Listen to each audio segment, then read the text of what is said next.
really up and wanting by the culture to evolve to a new level, and it had a huge impact on that, no question. And there were many things that were very specifically orchestrated within the show, so that we weren't just doing the same types of stories that one would do where might wins.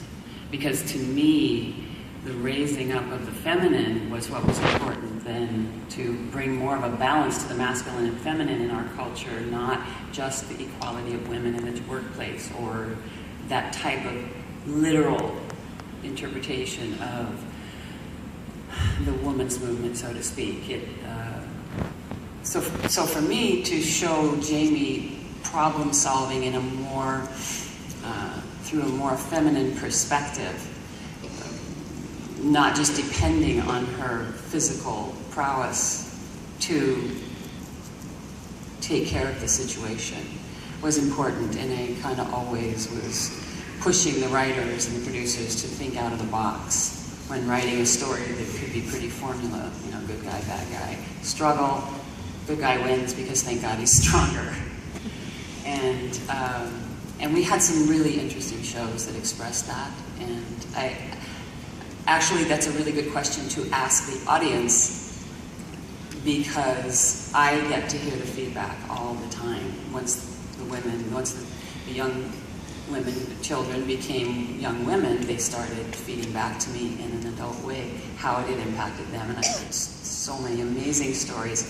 Women saying, my dad, you know, told me I had two choices. I could be a nurse, not that there's anything wrong with that, or a beautician. But those were the choices I was given, and I had a passion for science. And today, because I argued with him, which I never would have done had I not seen you, so her dad probably doesn't like me, but today I am a scientist at NASA, you know, so I hear stories like that all the time. That was her passion, and she got to live it out because something in the culture, when it wasn't in her immediate familial culture, was saying it's okay. You know, you can step out of the box if you want. So it was big. Yes.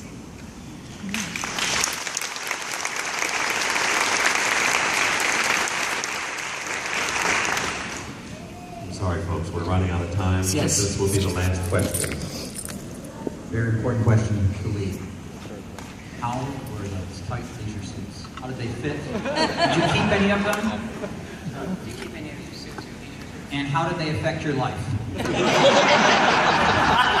That's a deep one to you there. I'm going to get in a quick commercial here. I am the spokesman now for this new flu campaign that's coming out, the National Council on Aging. And if you go to their website, which is ncoa.org/flu, you'll see a very, very funny, hilarious video of me in the 70s on a mission to go get my flu shot. And you'll see the suit again, and a bunch of ugly 70 clothes.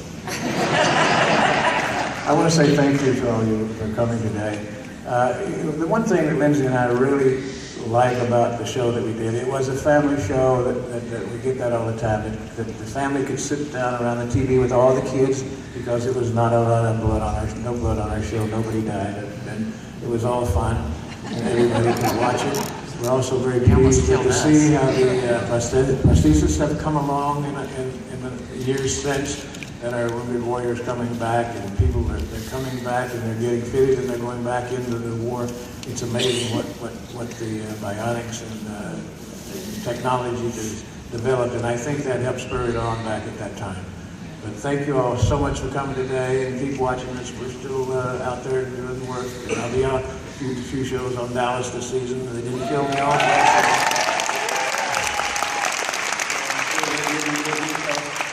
Some wonderful books that you should look up and get for sure. So thank you all very much for being here. Thank you. God bless you.